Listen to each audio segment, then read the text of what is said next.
दोस्तों, हमारे पौराणिक शास्त्र ऐसे अनेकों वीर दानियों की कहानियों से भरे हुए हैं जिनके वीरता के साथ साथ उनके द्वारा दिए गए दान की चर्चा आज भी की जाती है। महाभारत में कर्ण के वीरता के साथ साथ उनके द्वारा दिए गए दान को आज भी याद किया जाता है। कर्ण ने अपने उस कवच को दान दे दिया था जो उनके ही शरीर का हिस्सा था। परंतु दोस्तों, क्या आप महाभारत के एक ऐसे दानी के बारे में जानते हैं जिसने अपने सर को ही दान में दे दिया था? क्या कोई ऐसा दानी हो सकता है? दोस्तों, हम बात कर रहे हैं भीम के पोते और घटोत्कच के बेटे बर्बरीक की। इनकी वीरता और दान से भगवान श्री कृष्ण भी इनके आगे नतमस्तक हो गए थे और इनको अपना नाम श्याम दे दिया था।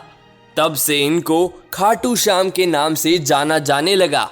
दोस्तों, बर्बरीक ने महाभारत के युद्ध में हिस्सा भी नहीं लिया था, फिर भी इनकी गिनती महाभारत के वीर योद्धाओं में क्यों होती है? माना जाता है कि बर्बरीक इतने शक्तिशाली थे कि वे महाभारत के युद्ध को 2 पल में ही समाप्त कर सकते थे। क्या श्री कृष्ण ने बर्बरीक के बल को कम आंकने की गलती की थी? और बर्बरीक के पास ऐसी कौन सी विद्या थी या फिर कौन सी ऐसी ताकत थी जिसको रोकने के लिए स्वयं भगवान श्री कृष्ण को आना पड़ा? आइए जानते हैं। आप वीडियो को अंत तक जरूर देखिएगा। दोस्तों, महाभारत और इसका युद्ध धर्म स्थापना की एक अद्भुत गाथा है। पांडवों का हक मारकर कौरव अधर्मी बन गए थे। कर्ण ने कौरवों का साथ इसलिए दिया क्योंकि उसकी निष्ठा दुर्योधन के प्रति थी और दुर्योधन की वजह से उसको सम्मान मिला था। भीष्म पितामह सिंहासन के अधीन थे और इसलिए उन्हें कौरवों के पक्ष से लड़ना पड़ा। ठीक ऐसे ही गुरु द्रोण और कृपाचार्य भी राजा की बात की अवहेलना नहीं कर सकते थे और इसलिए उन्होंने कौरवों के पक्ष में युद्ध किया। इस प्रकार इन योद्धाओं ने अपने धर्म का पालन करते हुए अधर्म का साथ दिया। यहाँ का हर योद्धा यह जानता था कि धर्म पांडवों के साथ है।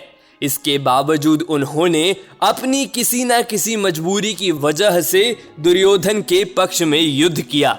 बर्बरीक भी इस युद्ध में कौरवों का साथ देना चाहते थे और पांडवों के विरुद्ध लड़ना चाहते थे। आखिर बर्बरीक की ऐसी क्या मजबूरी थी? वे क्यों अधर्म का साथ देना चाहते थे? ना तो उनकी कौरवों के प्रति कोई विशेष निष्ठा थी और ना ही कौरवों से उनकी कभी भेंट हुई थी, बल्कि वे तो स्वयं ही एक पांडव के पोते थे। तो फिर क्यों बर्बरीक अपने दादा भीम के कट्टर शत्रु दुर्योधन का साथ देना चाहते थे? दोस्तों, बर्बरीक बचपन से ही वीर और मेहनती थे। वे कोई भी कार्य बड़ी एकाग्रता के साथ किया करते थे। बर्बरीक की माता भी बड़ी गुणी थी और युद्ध कौशल में बड़ी माहिर थी। बर्बरीक ने अपने युद्ध कला की शिक्षा अपनी माता से ही ली थी। माता शिव भक्त थी तो उन्होंने बर्बरीक को भी एक शिव भक्त के रूप में तैयार किया। माता की आज्ञा से बर्बरीक ने भगवान शिव की बड़ी घोर तपस्या की। भगवान शिव ने उनकी तपस्या से प्रसन्न होकर उन्हें 3 तीर दिए। भगवान शिव के आशीर्वाद से वे उन 3 तीरों से तीनों लोकों को जीत सकते थे।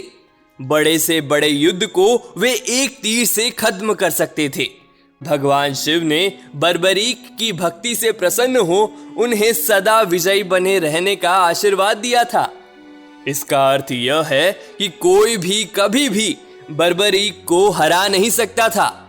इसी के साथ दोस्तों, बर्बरीक भगवान महादेव के आशीर्वाद से एक विजयी और वीर योद्धा के रूप में तैयार हुआ। अब बर्बरीक को कोई भी हरा नहीं सकता था। भगवान भोलेनाथ के इस वरदान को पाने के बाद बर्बरीक अपनी माता के पास गए। माता ने उन्हें उनकी शक्ति के सही इस्तेमाल का पाठ पढ़ाया तथा बर्बरीक को हमेशा कमजोर लोगों का साथ देने को कहा। माता ने कहा, उन हारे हुए लोगों का साथ दे जिनकी जीत की कोई उम्मीद नहीं। दोस्तों, बर्बरीक की माता ही उनकी गुरु थी और वे हमेशा अपनी माता की बातों का पालन किया करते थे। उस समय महाभारत का युद्ध भी चल रहा था और कौरव हार रहे थे, क्योंकि बर्बरीक को उनकी माता ने हमेशा हारते हुए लोगों का साथ देने के लिए कहा था। इसलिए बर्बरीक अपने उन 3 दिव्य तीरों के साथ कौरवों का साथ देने कुरुक्षेत्र की ओर निकल पड़े। बर्बरीक अपने कंधे पर अपना धनुष लटकाए और अपने तरकश में उन 3 बाणों को लिए अपने घोड़े पर सवार हो आगे की ओर बढ़े जा रहे थे। तभी उन्हें रास्ते में एक ब्राह्मण दिखा और उसने बर्बरीक से पूछा कि वो कहाँ जा रहे हैं। तब बर्बरीक ने उन्हें उत्तर दिया कि वे महाभारत के युद्ध में हिस्सा लेने और अपनी माता की आज्ञा से हारते हुए पक्ष का साथ देने जा रहे हैं।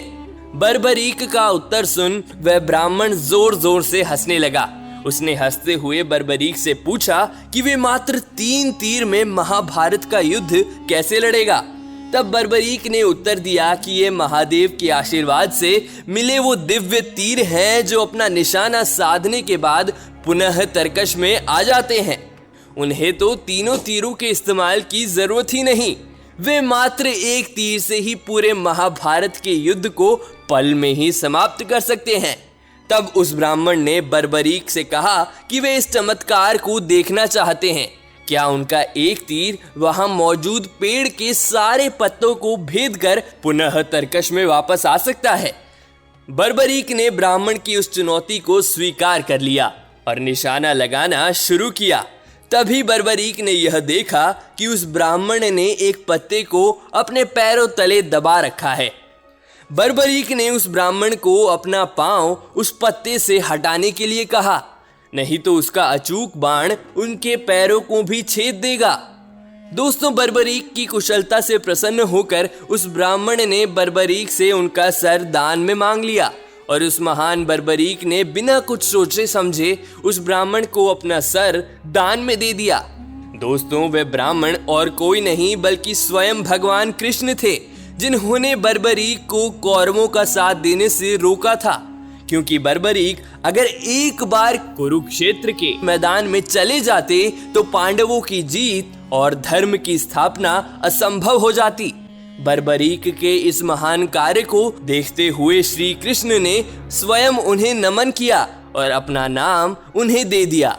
आज भी उन महान बर्बरीक को खाटू श्याम जी के नाम से जाना जाता है और पूजा जाता है। तो दोस्तों, आपको हमारी ये वीडियो कैसी लगी हमें कमेंट कर जरूर बताएं और इस वीडियो को लाइक कर चैनल को सब्सक्राइब करना बिल्कुल भी ना भूलें।